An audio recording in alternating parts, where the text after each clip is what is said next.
Oke, hari ini agak sedikit berbeda. Mungkin angle video gue agak berbeda.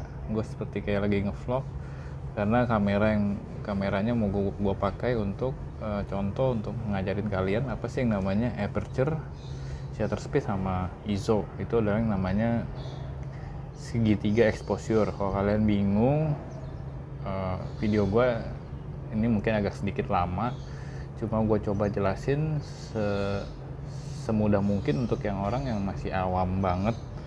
Jadi gue kasih tahu tipsnya seperti apa, jadi nggak usah terlalu pusing dengan istilahnya atau dalam bahasa Inggris. Kalian perhatikan simbol-simbol dan parameter angkanya seperti apa, gue jelasin berikut ini seperti contoh. Sebelum kita langsung, gue harusnya nggak lama-lama untuk menjelasin videonya karena udah mendung, kalian lihat sendiri. Nanti gue akan jelasin tulis di kertas seperti ini. Oke, langsung aja ke teorinya ya guys. Oke.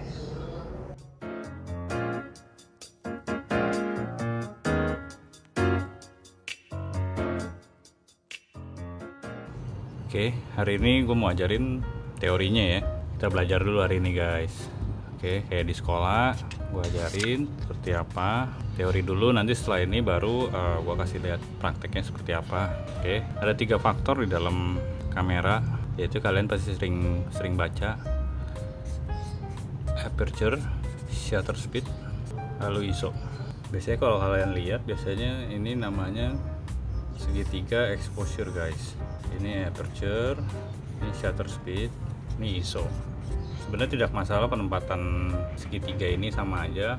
Ini biasanya seperti ini gambarnya kalau kalian cari di Google, kurang lebih seperti ini gambarnya. Dibanding kalian pusing, gue ajarin cara gue belajar. Anggap gue nggak ngerti, gue coba jelasin dengan cara kacamata orang yang sangat awam di dunia settingan fotografi. Oke, yang biasa disebut dengan aperture adalah biasanya bukaan guys. Bukaan biasanya kalian bisa lihat penamaannya f 2.8 sampai seterusnya, biasanya bisa sampai f7, 8, 9, 11 biasanya. Dan kalau shutter speed biasanya kalian akan lihat angkanya seperti ini: 1/10, 1/20, 1/40, 1/60 dan sampai seterusnya, sampai ke angka yang cukup besar, biasanya mentok di 1/4000 shutter speed. Kalau ISO biasanya angka yang kalian lihat biasanya 200 atau 400, seterusnya sampai 800, 1600, 3200. Ini artinya ini angkanya dari kecil ke besar. Sama ini angkanya, anggap kalian nggak ngerti matematika, kalian lihat aja angkanya semakin membesar, ini juga semakin membesar. Oke, pertama gue jelasin dulu kalau bukaan adalah aperture. Ini adalah focal length yang biasanya dimana kalian kalau pengen bokehnya lebih baik atau sangat bokeh, itu angkanya semakin kecil, bokehnya semakin bagus. Biasanya lensa kamera sampai di ada yang f-nya 1.0, itu sangat bokeh belakangnya. Lalu kalau sampai clear banget, landscape misalnya untuk foto pemandangan, biasanya memakai f-nya sampai lebih dari 7. Ini supaya menangkap pemandangannya sangat bagus, bisa sampai f22.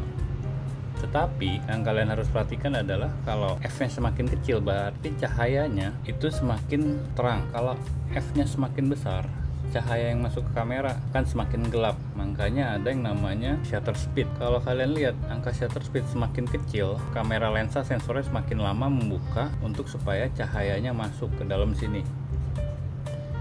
Makanya biasanya kalau yang di bawah shutter speed 1/60, gunakan tripod. Dan kalau semakin cepat, artinya juga kalau angkanya semakin besar, cahaya yang dihasilkan yang masuk ke dalam sensor kamera akan semakin gelap, tetapi akan semakin cepat menangkap gambar tersebut, seperti burung lagi terbang atau orang lagi berolahraga, untuk supaya tidak blur. Ini gua asumsi kalian yang udah paham mengenai aperture, shutter speed, dan ISO, yang ada beberapa video gue udah jelasin untuk shutter speed. Lalu ISO faktor ketiga ini adalah juga penentuan cahaya yang masuk yang dibutuhkan ke dalam sensor kamera. Tetapi kalau ISO-nya semakin tinggi, biasanya kualitas gambarnya akan semakin pecah. Kenapa menggunakan ISO tinggi? Itu karena untuk low light, misalnya malam hari. Malam hari menggunakan ISO yang lebih besar, lebih dari 2000 sampai biasanya 6400. Tetapi biasanya hasil gambarnya akan menimbulkan, kualitas gambarnya akan menjadi noise. Ini kalau tidak mendukung untuk lightningnya atau cahayanya kurang. Makanya kenapa ada faktor 3 ini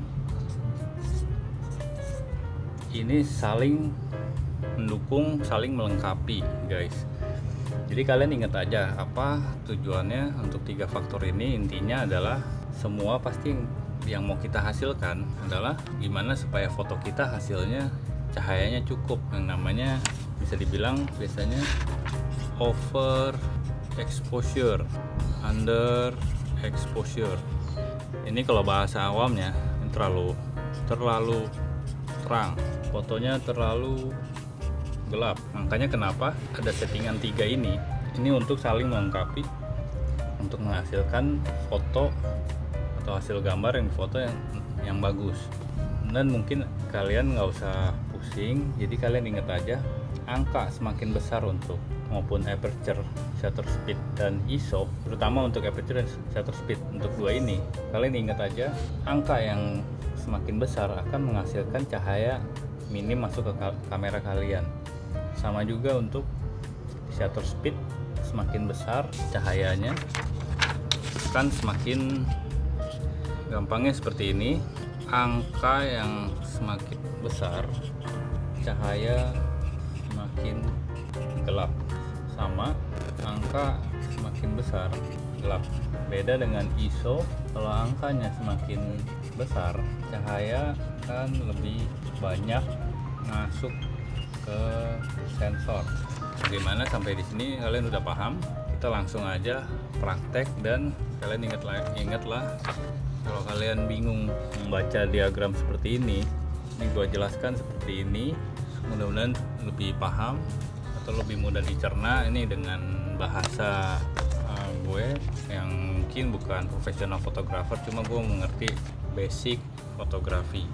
Ini gue jelasin semua untuk supaya bisa kalian praktek langsung tanpa kalian harus pusing dengan istilahnya. Kalian ingat aja, F adalah focal length, shutter speed, SS biasanya ISO. Untuk parameter angkanya value-nya 200 sampai 6400 biasanya. Ini untuk ketiga ini terakhir gue jelasin singkatnya. Untuk 3 ini saling mempengaruhi guys. Makanya kenapa disebut segitiga exposure. Di saat kalian coba belajar menggunakan manual, kalian bisa cobakan satu persatu, kalian bisa adjust settingnya satu persatu, kalian akan paham, akan mendapatkan sesuai foto yang kalian inginkan atau stylenya seperti apa, mau gelap atau terang atau cepat, atau untuk shutter speed yang lama seperti apa. Jadi kalian harus paham dulu 3 faktor ini saling mempengaruhi. Oke, kita langsung aja ke praktek ya guys. Oke, sekarang ke bagian langsung prakteknya yang lebih menarik dibanding teori dulu. Gue langsung kasih lihat prakteknya. Oke guys, ngopi dulu. Oke guys, ini langsung praktek ya. Pertama gue jelasin dulu yang tadi gue udah bahas adalah aperture F. Kita belajar yang ini dulu, aperture. Kalian bisa lihat di kamera gue settingannya itu, kalian bisa lihat di sini ada f3.5 karena ini lensa kit, terbukaan paling besarnya hanya di 3.5. Kalau untuk parameter value-nya adalah 3.5 di kan kecil, tapi dibilangnya sebenarnya bukaannya besar sebenarnya. Jadi kalian nggak usah pusing dengan istilahnya, semakin kecil angka f-nya ini akan mendapatkan bokeh semakin bagus di belakang objek ini. Hari ini objeknya adalah, model kita adalah korek api. Ini gua setting di mode manual ya. Pertama gua setting di sini, kalau gua adjust, ini F-nya kalian bisa lihat berubah bisa sampai F tertinggi 22. Dan kalian bisa lihat yang tadi gua udah jelasin, semakin angka parameter value F-nya makin tinggi, cahaya yang masuk akan semakin gelap. kalian bisa lihat sendiri. Ini settingan shutter speednya 200, ISO-nya 200. Kalian tidak bisa melihat apa-apa di depannya, ya kan? Sekarang gua kecilin lagi f-nya ke 3.5. Itulah fungsi bukaan di suatu settingan di suatu kamera, guys, ya. Muka gua agak sedikit kepotong, tapi gua lebih kasih lihat untuk prakteknya seperti apa. Sekarang kita langsung coba take. Kalian bisa lihat hasil bokehnya seperti apa. Lumayan cukup creamy bokehnya dengan objek contohnya seperti itu. Dan bagaimana kalau kita yang dinamakannya f-nya bukaannya besar, dan bagaimana kalau kalian mau memakai f yang besar tapi cahaya yang dihasilkan sama kayak tadi, berarti kalian bermain di shutter speednya, kalian kecilkan parameter angkanya. Kalian bisa lihat 60 sampai 50, 40, 30. Nah, ini kurang lebih sama seperti tadi hasilnya. ISO-nya tetap 200. Nah, sekarang kalian bisa lihat hasilnya. Yang ini dengan f tinggi, dan ini yang tadi f rendah 3.5 sama f11. Kalian bisa bedakan bokehnya. Ini lumayan jelas bersih di sini.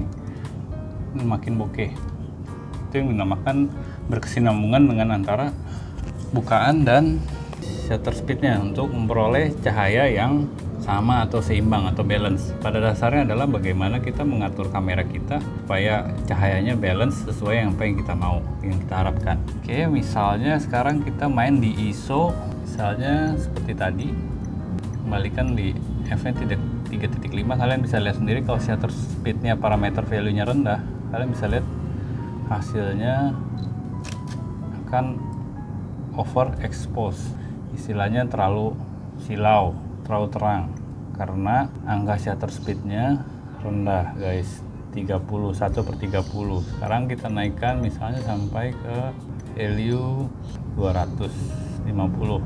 Kalian bisa lihat dari suara jepretannya lebih cepat. Dan bagaimana kalau kita bermain di ISO nya, guys. Oke, sekarang di ISO gue masuk ke menu setting ISO, misalnya mulai gelap kan ya, misalnya kalian butuh ISO yang tinggi, misalnya ini mulai mendung, setting misalnya di 1000. Kalian bisa lihat sebelum, kalau mirrorless biasanya kalian bisa sebelum kalian foto akan kelihatan hasilnya yang akan difoto seperti apa, seperti ini contohnya. Nah, kita foto dulu, kalian bisa lihat hasilnya. Ini dengan ISO nya 1000, yang tadi ISO 200. Dan kalian harusnya udah mulai paham settingannya sama. Ini shutter speednya 250, bukaannya 3.5, tapi yang membedakan adalah ISO nya 200 dan ISO 1000. Kalian bisa lihat perbedaan cahaya yang masuk ke dalam sensor kamera, guys. Jadi apakah kalian sudah paham sampai sini? Kalau mau misalnya kalian mau ISO nya tinggi tapi kalian membutuhkan kalian supaya balance cahayanya seperti apa, kalian naikkan shutter speednya lebih tinggi lagi, bisa sampai 1000.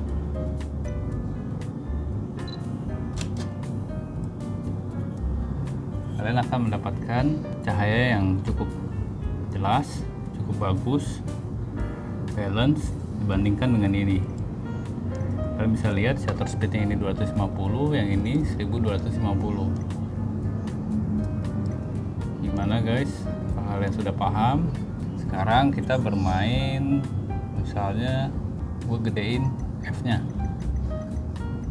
f sampai f14 misalnya, atau 22 deh.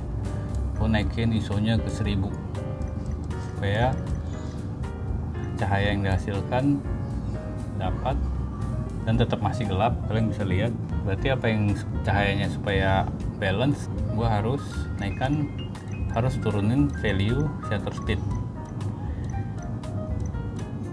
Dan kalian bisa lihat hasilnya kurang lebih sama seperti tadi. Cuma kalian bisa lihat kalau f-nya angkanya semakin besar, kalian bisa lihat background kalian semakin jelas. Di sini ada tiang, ada kabel, semakin jelas. Semoga kalian paham dengan teknik praktek gua. Dan satu lagi, kalau kalian mau mendapatkan efek seperti long shutter yang supaya cahaya, misalnya kalian foto cahaya mobil yang malam hari itu menggunakan shutter speed rendah guys, contoh seperti ini. Tapi ini karena objeknya tidak bergerak, tapi yang membedakan adalah cahayanya, karena kan kalian itu untuk long exposure seperti ini. Misalnya gua F nya dinormalin dulu ya di 3, anggap di 4,5, misalnya 6 ISO nya kalau malam hari cukup kalau menurut gua batas aman 3200. Tapi karena ini bukan malam hari, kalian bisa lihat seperti apa, akan silau sekali guys. Dan kalau shutter speednya dimakin rendah, kalian bisa lihat cahaya yang masuk akan putih semua. Jadi gue saranin kalau untuk foto shutter speed rendah itu menggunakan tripod. Kalau batas aman kalau tidak menggunakan tripod adalah 1/60 kalau di bawah itu. Karena kalau kalian bisa lihat, gue kasih contoh ya, misalnya ini gue setting dulu ISO nya paling rendah, F nya gue tinggiin dulu ya. Nah ini dengan kalian bisa lihat parameter shutter speednya 1/6 detik. Kalian dari suaranya sendiri kalian bisa lihat shutter kliknya agak lambat. Kalau kalian ini anggap seperti kayak tripod. Nah kalian bisa dengar suaranya agak sedikit berbeda. Hasilnya kurang lebih sama. Jadi semuanya tiga faktor ini berkaitan guys, aperture, shutter speed, sama ISO. Semoga paham dengan penjelasan gue. Sekarang gue kasih contoh. Kalau gue pegang ini, gue semakin rendah. Kalau misalnya gue tidak memakai tripod, misalnya gue goyang-goyang gitu ya, dia karena lama capture-nya, kalian bisa lihat hasilnya akan blur. Itulah kenapa kalau shutter speednya value-nya makin rendah di bawah 60, berusahakan menggunakan tripod supaya tidak hasil fotonya seperti ini. Oke, semoga kalian terbantu dengan penjelasan gue mengenai segitiga exposure, aperture, shutter speed, sama ISO. Semoga penjelasan gue ini mudah dimengerti, mudah dicerna. Kalian selebihnya kalian harus mencoba sendiri. Kalian bermain dengan manual, karena situlah kalian akan melatih. Kalian udah makin paham setting ISO, setting shutter speed, setting bukaan, kalian akan semakin paham. Karena video selanjutnya gue mau jelasin ada beberapa fitur untuk kebanyakan sebenarnya udah ada di mirrorless. Di sini kalian, kalau kalian bisa lihat, di sini ada M. Ini berarti gue settingannya lagi ke manual. Kalau kalian bisa lihat ada A, ini bukan auto guys ya. Sama S ini juga, S ini shutter speed. Nanti gue jelasin di video selanjutnya. Aperture prioritas aperture, sama shutter speed priority. Berarti prioritas shutter speed apa yang membedakan itu kalau kalian udah paham manual, kalian menggunakan mode itu untuk lebih mudah untuk kalian menangkap sebuah gambar, tidak terlalu repot untuk manual hanya untuk foto lagi santai atau apa. Kalau untuk beberapa mode itu untuk kalian yang supaya tidak ketinggalan momen tersebut. Gimana penjelasan gue hari ini? Semoga terbantu buat yang pertama kali baru mampir di channel gue ya, sekitar videografi dan fotografi. Oke, jangan lupa untuk subscribe. Yang udah subscribe, thank you. Yang tetap nonton juga, thank you. Semoga berguna. See you guys, subscribe for more videos.